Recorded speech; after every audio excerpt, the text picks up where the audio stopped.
Assalamualaikum warahmatullahi wabarakatuh. Selamat pagi.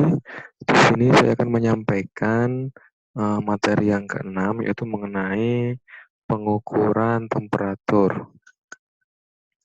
Untuk outline-nya, yang pertama adalah thermocouple, yaitu overview, ada referensi junction, ada proper connection, ada tipe, ada special limit of error where atau batas khusus dari kesalahan kawat, ada time constant, ada shitting atau lapisan, ada potential problem, ada DAH setup.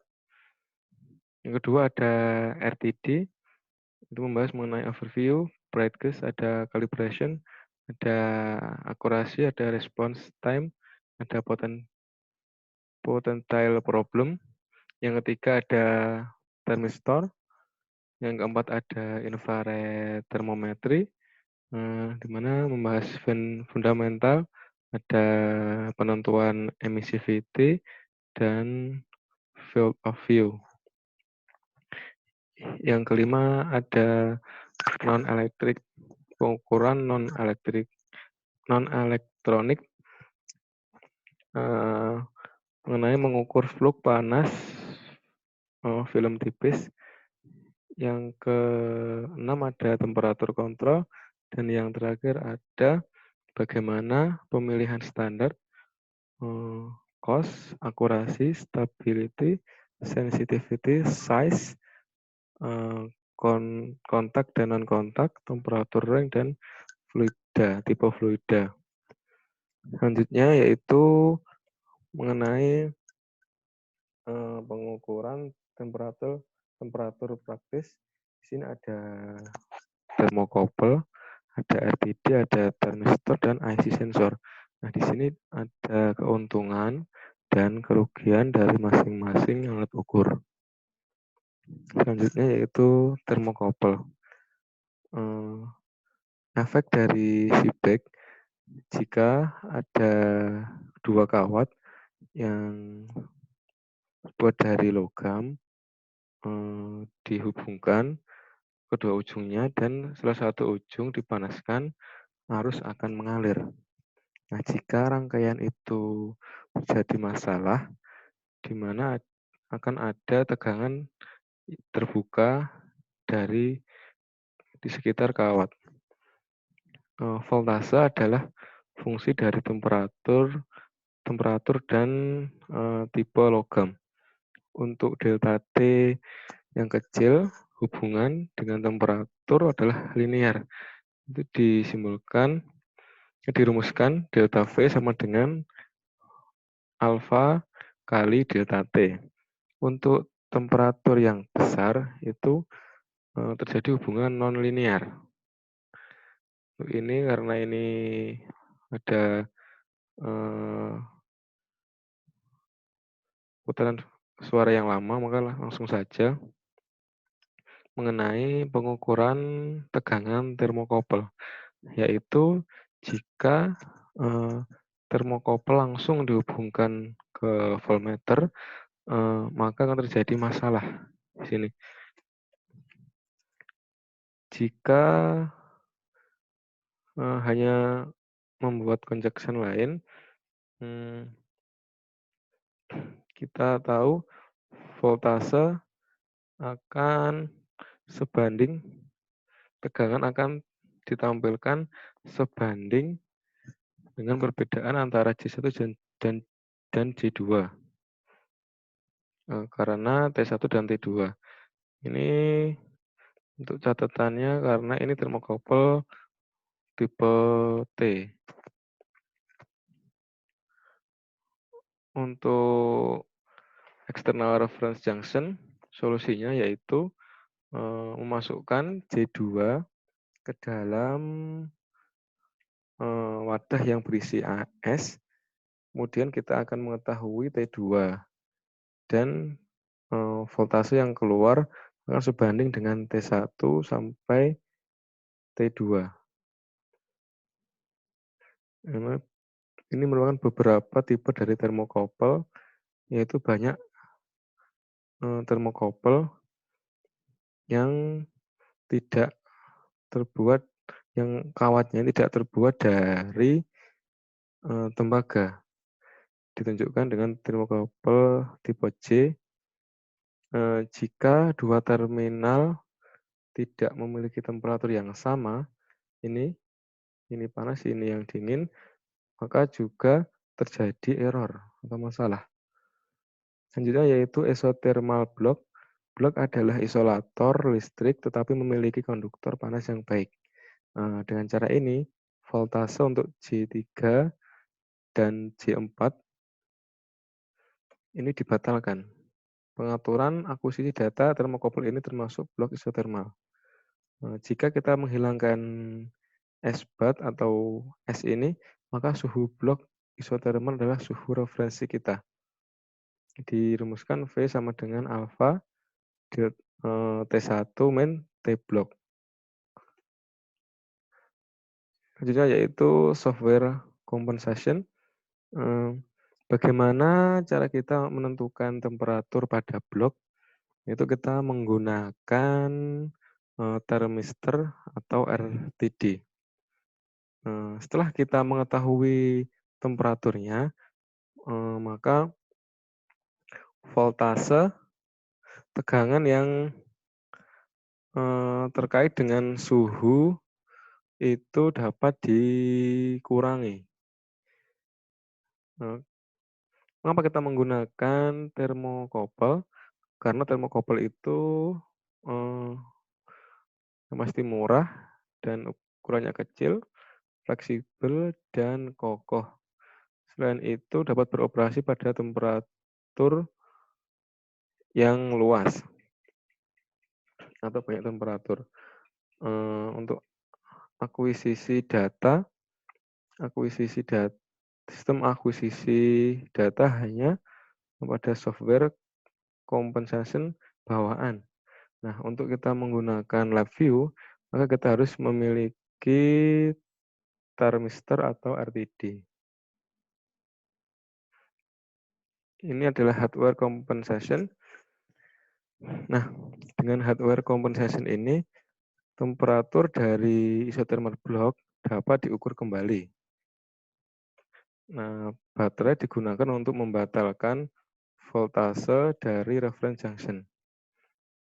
Ini disebut juga sebagai electronic point reference. Dengan referensi ini, kita dapat menggunakan voltmeter yang normal. Selanjutnya yaitu ada making thermocouple bits. Ini karena juga lama, maka langsung saja. Tipe dari thermocouple. Thermocouple banyak tipe, ada sekitar 10, ada B, E, G, K, N, N, R, hingga W. Ini dibedakan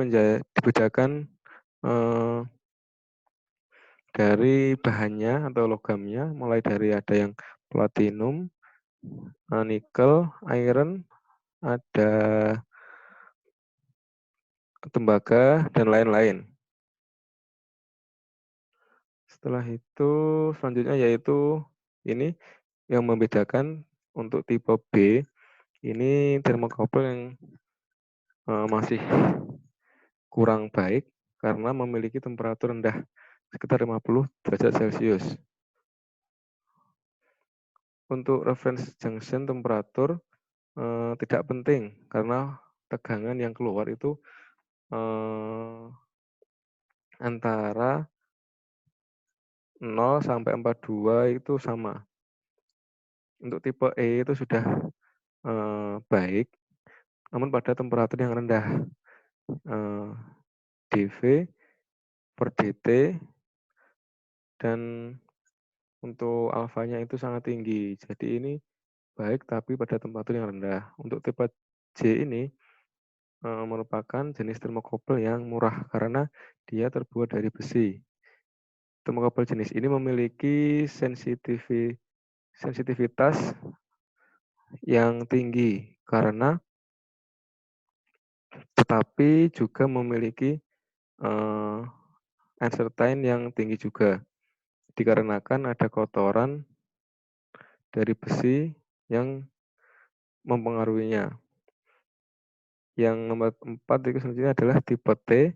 Ini adalah jenis termokopel yang baik, memiliki akurasi yang baik, tetapi juga memiliki temperatur maksimal yang rendah, sekitar 400 sampai 400 derajat Celcius. Salah satu kawatnya ini terbuat dari besi. Maaf, terbuat dari tembaga. Jadi ini memiliki connection yang mudah dikoneksikan.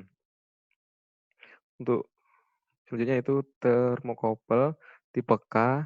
Ini termokopel yang sangat populer, sering digunakan. Ini karena memiliki akurasi yang baik dan memiliki temperatur yang luas.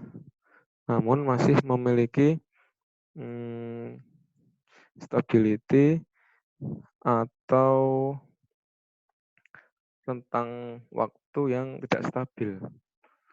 Untuk termokopel selanjutnya yaitu termokopel tipe N. Ini memiliki rentan waktu yang sudah stabil pada temperatur tinggi dan periode yang lama. Selanjutnya yaitu seating dan SLI atau lapisan. SLI yaitu Special Limit of Error pada kawat, itu dapat meningkatkan akurasi. Lapisan melindungi dari faktor lingkungan seperti fraction atau benturan, oksidasi, dan lain-lain, serta melindungi dari gangguan listrik. Untuk lapisan ini harus dipasang melintang agar melindungi dengan baik dan menggunakan bahan yang baik pula. Untuk kabel platinum harus dilapisi lapisan non logam karena memiliki masalah dengan difusi uap logam pada suhu tinggi. Ini merupakan material dari sheeting atau lapisan pada kawat termokopel. Ada PVC, ada poliuretin, ada glass, ada keramik, dan lain-lain. Di sini juga berbeda material, juga ada perbedaan maksimal temperatur. Untuk temperatur untuk yang baik ini menggunakan material yaitu jenis keramik beads 1100 derajat Celcius hingga 1950 derajat Celcius. Selanjutnya yaitu potensial problem. Nah, ini untuk problem ini yang pertama itu konstruksi yang buruk. Ini dikarenakan mungkin karena ketika pengelasan itu terjadi perubahan karakter material karena temperatur tinggi. Yang kedua yaitu decalibration. Nah, ini jika termokopel digunakan untuk suhu yang tinggi, yang sangat tinggi atau dingin, yang rendah, sifat kawat dapat berubah karena difusi partikel, isolasi atau atmosfer ke dalam kawat, bekerja dingin atau anil. Selain itu juga inhomogenitas dalam kawat. Ini sangat buruk di daerah dengan gradien suhu besar. Umumnya pada besi. Slaving logam dapat membantu mengurangi efeknya pada pembacaan suhu akhir. Jadi yaitu sun impedance, yaitu ketika suhu naik, resistensi dari banyak jenis isolasi turun. Pada suhu yang cukup tinggi, ini menciptakan virtual junction. Ini terutama bermasalah untuk kabel berdiameter kecil. Selanjutnya yaitu galvanic action, yaitu apabila pewarna dalam beberapa isolasi berbentuk elektrolit itu dalam air, tercampur dalam air, ini menciptakan aksi galvanik dan dengan GGL yang dihasilkan berpotensi berkali-kali dari termokopel. Itu caranya digunakan pelindung yang sesuai untuk lingkungan basah. gunakan sesuai dengan lingkungannya. Termokopel jenis T yang sering memiliki masalah seperti ini. Selanjutnya yaitu thermal shunting. Ini dibutuhkan energi untuk memanaskan termokopel yang menghasilkan sedikit penurunan suhu lingkungan. Untuk ruang kecil ini mungkin terjadi. Caranya yaitu gunakan kabel kecil dengan massa thermal kecil untuk membantu membatasi masalah ini. Selanjutnya yaitu noise atau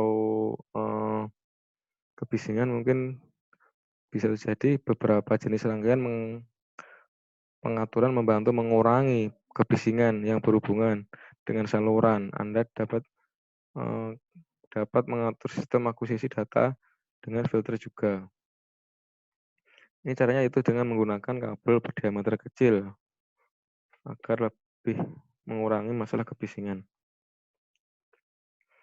Selanjutnya yaitu conduction along the thermocouple weir. Di daerah gradien suhu yang besar, panas dapat dilakukan di sepanjang kawat. Thermocouple mengubah bit temperatur dengan cara kawat berdiameter kecil, tidak terlalu panas. Thermocouple tipe T memiliki lebih banyak masalah dengan ini daripada kebanyakan tipe lain, karena salah satu sadapan terbuat dari tembaga yang memiliki konduktivitas thermal yang tinggi, yaitu inaccurate is point. Nah, ini adalah sistem akuisisi data untuk thermocouple. Yang pertama yaitu Gillen, ada HP dan National Instrument are probably the most popular DAV system. Contohnya seperti National Instrument DAV setup for thermocouple and cost.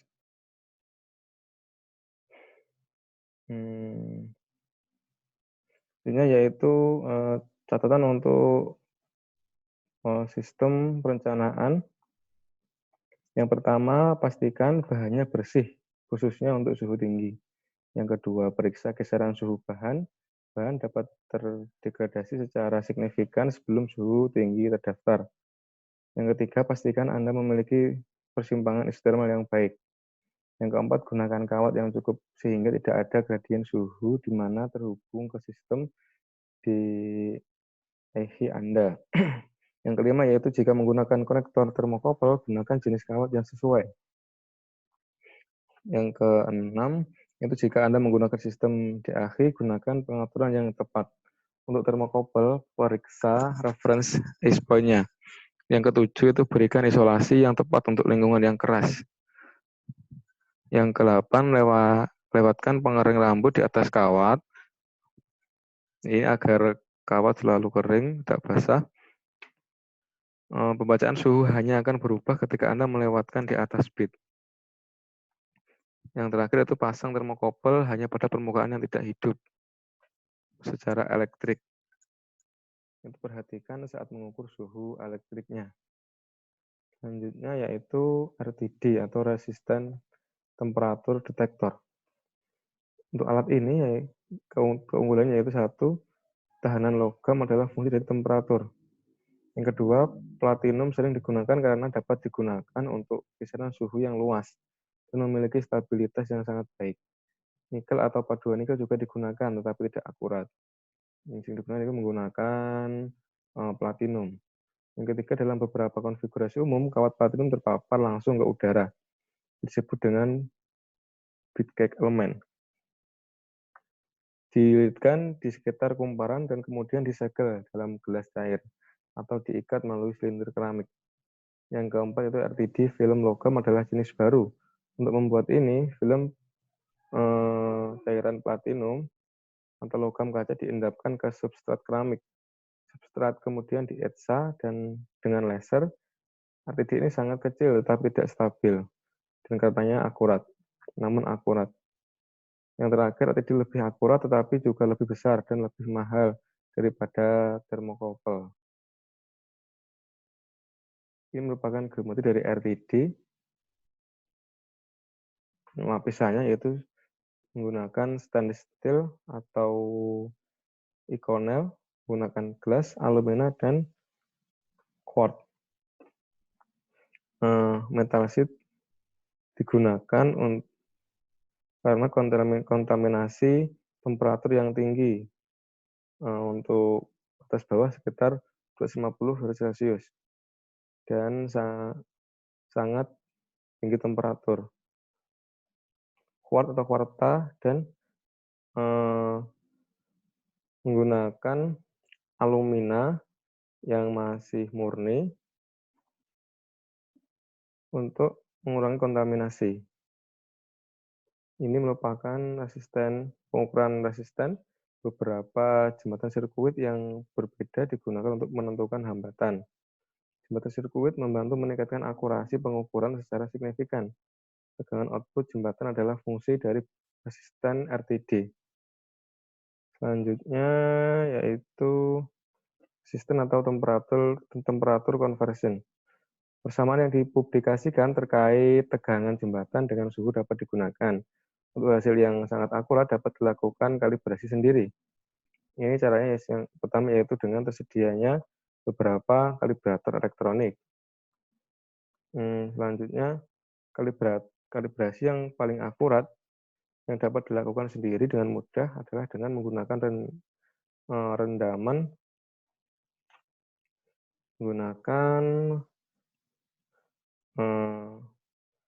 rendaman suhu konstan dan termometer yang dapat dilacak NIST.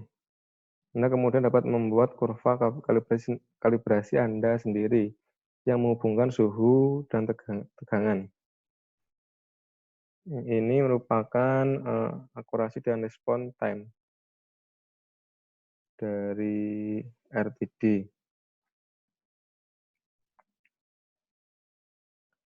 Untuk potensial problem, kekurangannya ini RTD itu lebih rapuh daripada termokopel. Yang kedua, arus eksternal harus dipasok ke RTD. Arus ini dapat memanaskan RTD, mengubah hasilnya untuk situasi dengan koefisien perpindahan panas yang tinggi. Kesalahan ini sangat kecil karena panas dihamburkan ke udara. Untuk termokopel itu berdiameter kecil dan masih berudara. Kesalahan ini adalah yang terbesar. Yang ketiga, hati-hati dengan cara Anda untuk mengatur perangkat pengukuran Anda. Ketika memasang dapat mengubah tegangan. Yang keempat yaitu ketika platinum terhubung ke konektor tembaga, perbedaan tegangan akan terjadi. Seperti pada termokopel, tegangan ini harus dikurangi. Yang ketiga yaitu alatnya termistor. Nah, termistor juga digunakan dalam pengukuran. Termistor juga untuk mengubah resisten dengan temperatur. Termistor sangat sensitif, hingga 10 times more lebih besar daripada RTD dan 1000 lebih besar daripada termokopel. Dan deteksi sangat kecil untuk mengubah temperatur. Disebabkan karena memiliki kecepatan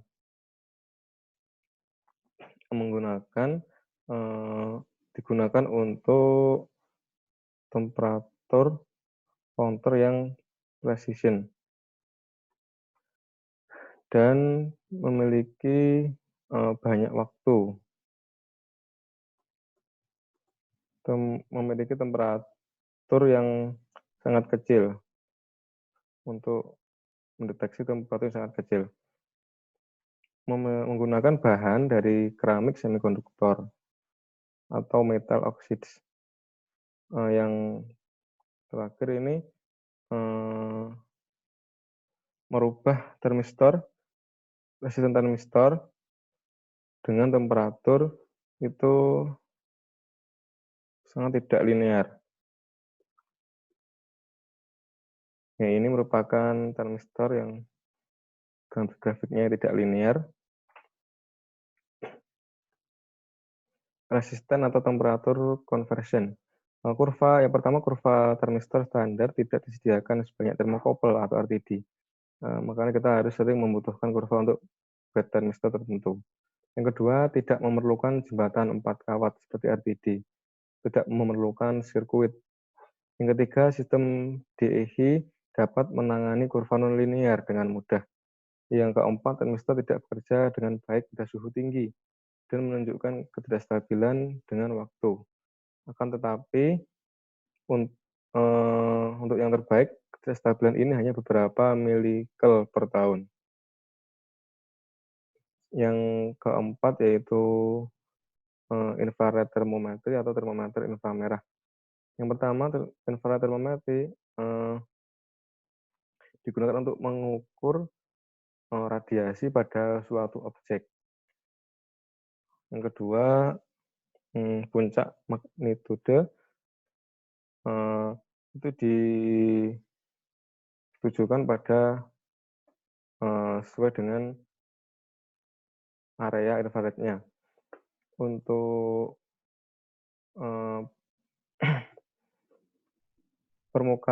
emisivitas permukaan hanya sesuai dengan yang diketahui dari yang dilihat oleh infrared itu. Yang keempat,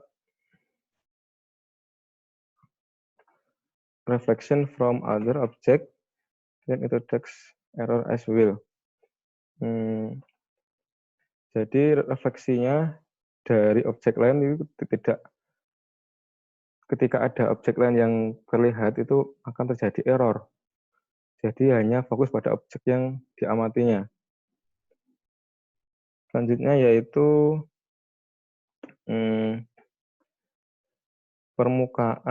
temperatur permukaan yang akan diukur itu sesuai bidang yang tertangkap oleh kameranya. Keuntungan dari infrared thermometry yang pertama itu dapat berubah-ubah objeknya, kan menggunakan laser. Yang kedua itu tidak terjadi kontak. Yang ketiga itu bisa dengan jarak yang jauh. Yang keempat itu dapat mendeteksi temperatur yang tinggi. Ini merupakan field of view dari infrared. Jadi ini ada dinding, ini objek, ini infrarednya. Jadi dia tanpa ada sentuhan dengan objek. Untuk emissivity, untuk suhu mundur, emissivity permukaan harus diketahui. Yang kedua, Anda dapat mencari emissivitas, tetapi tidak mudah untuk mendapatkan angka yang akurat, khususnya jika kondisi permukaan tidak pasti.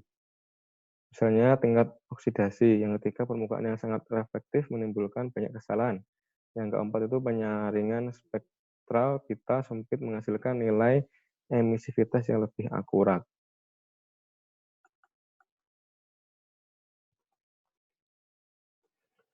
Selanjutnya, bagaimana cara untuk mendapatkan emisivitas? Yang pertama itu mengukur temperatur dengan termokouple dan infrared thermometer. Jadi dibandingkan. Yang kedua, untuk temperatur di bawah 500 derajat Fahrenheit, objek harus ditutupi dengan suatu penutup atau menggunakan isolasi. Itu menggunakan epsilon 0,95 dengan atmosfer yang sama. Kedua objek harus memiliki temperatur yang sama. Yang ketiga, dengan cara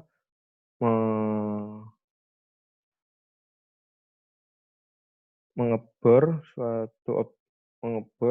objeknya Jadi objek itu dilubangi agar mendapatkan lubang.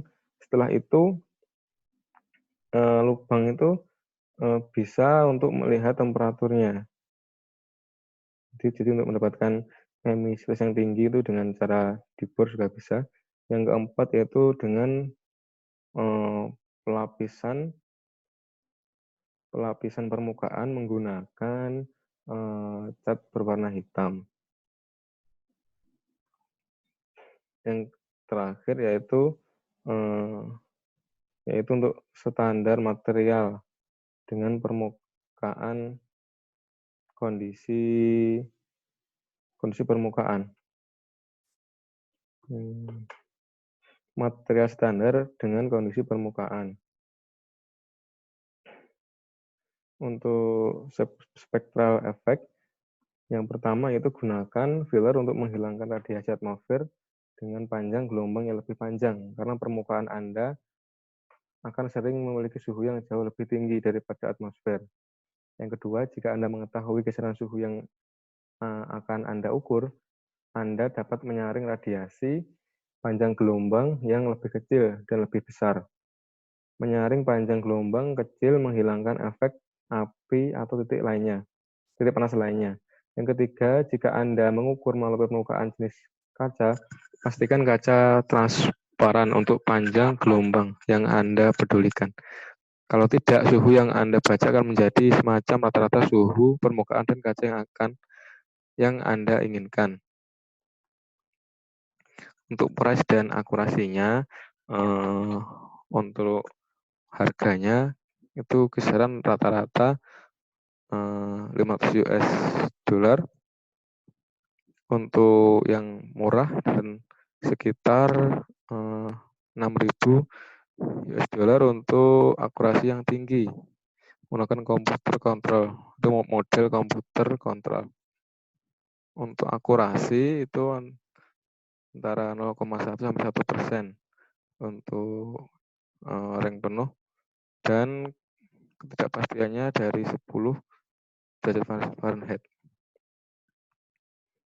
Selanjutnya yaitu non-electronic temperature gauge. Itu bisa menggunakan crayon, bisa menggunakan ini semacam pelitur, menggunakan pelet, menggunakan temperatur sensitif label, bisa menggunakan liquid crystal, dan Nephalene sublimation. Yang ini merupakan thin film head flux gauge, yaitu mengukur flux panas film tipis. Perbedaan suhu melintas celah sempit bahan yang diketahui diukur menggunakan termopil. Termopil adalah sekelompok atau gabungan dari termokopel yang digabungkan secara seri untuk mengurangi ketidakpastian dan mengukur perbedaan suhu. Di sini ada gap atau celah.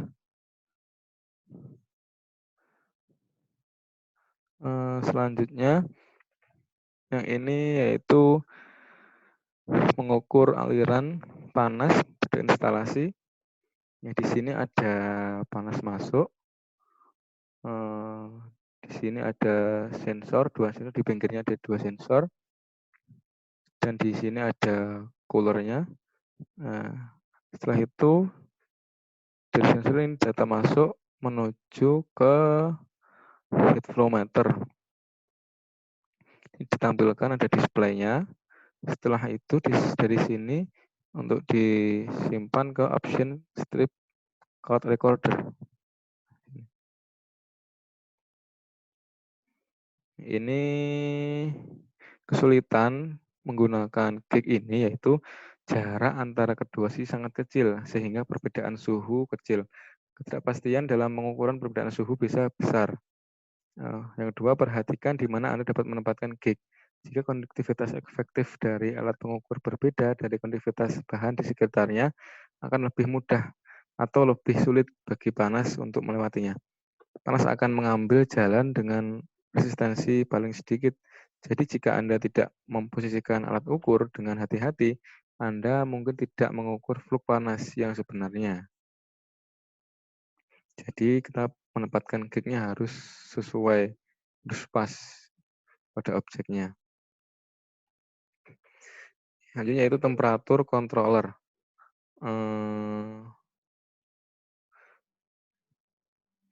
Di sini untuk consider of following when using a controller.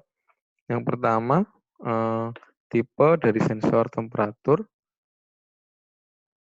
ini thermocouple dan RTD, harus menggunakan yang umum.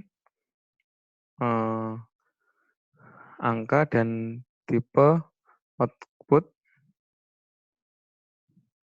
Untuk contohnya yaitu turn on a heater, menyalakan dan mematikan, menyalakan heater dan mematikan konsistem, sound alarm. Untuk tipe dari kontrol garit. Yang kedua yaitu on off controller, itu menyalakan dan mematikan kontrol. Ini adalah mengontrol yang paling sederhana, di atas set point tertentu dan off di bawah set point tertentu. Diferensial on atau off digunakan untuk mencegah berjalan terus-menerus. Jenis pengontrol ini tidak dapat digunakan untuk kontrol suhu yang tepat. Ini sering digunakan untuk sistem dengan massa thermal yang besar, di mana suhu butuh waktu lama untuk berubah, dan untuk alarm. Proportional control. Untuk proportional control, yang pertama itu variasi power. Yang kedua yaitu variasi power untuk menyalakan kontrol dan mematikan kontrol sangat cepat menggunakan VFD. Yang ketiga, beberapa proportional control menggunakan proportional analog, output analog, di mana level output ini bervariasi antara menyalakan dan mematikan kontrol. Ini PID yaitu kombinasi proporsional dengan integral dan kontrol turunan. Dengan kontrol proporsional, temperatur biasanya stabil di atas dan di bawah set point. Perbedaan ini disebut dengan offset. Dengan kontrol integral dan turunan, offset ini dikompensasikan sehingga Anda berada di set point ini. Ini memberikan kontrol suhu yang sangat akurat, bahkan untuk sistem di mana temperatur berubah dengan cepat.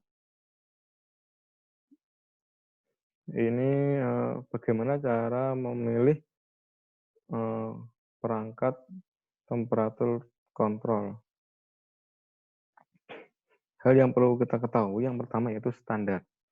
Yang kedua itu memilih sesuai dengan biaya, akurasi, stabilitas overtime, sensitivity, size, kontak dan non-kontak, temperatur range, dan fluid.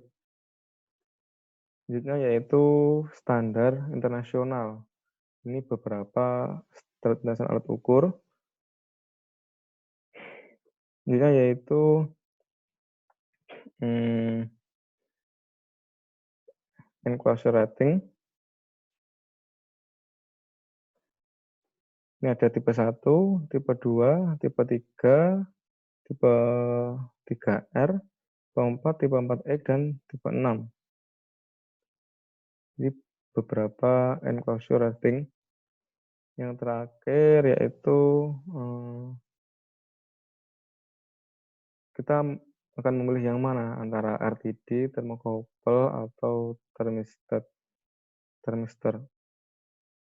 Untuk harganya atau biayanya itu thermocouple itu memiliki biaya yang murah, dan setelah itu bisa menggunakan RTD. Untuk keakuratannya itu lebih akurat RTD atau termistor. Untuk sensitivitasnya, itu lebih baik termistor. Untuk kecepatannya pun juga termistor dan stability etik temperatur atau kestabilan temperaturnya itu ke termistor. Untuk ukurannya itu termokouple dan termistor itu lebih kecil. Untuk temperatur range itu menggunakan termokouple. Dia memiliki temperatur yang tinggi. Setelah itu bisa menggunakan RTD. Untuk kekuatannya, ketahanannya itu lebih tahan termokouple. Itu menggunakan sistem yang baik. Dan yang terakhir untuk tugasnya yaitu ukurlah temperatur fluida pada kasus bebas yang ada di laboratorium. Setiap mahasiswa melakukan pada kasus yang berbeda. Metode dan alat ukur silahkan dipilih sendiri. Buat analisa rata-rata, simpangan, standar deviasi, dan uncertainty-nya. Sekian dari saya. Apabila ada kurang lebihnya mohon maaf. Untuk teman-teman, untuk tetap belajar, jaga kesehatan. Sekian dari saya. Wassalamualaikum warahmatullahi wabarakatuh.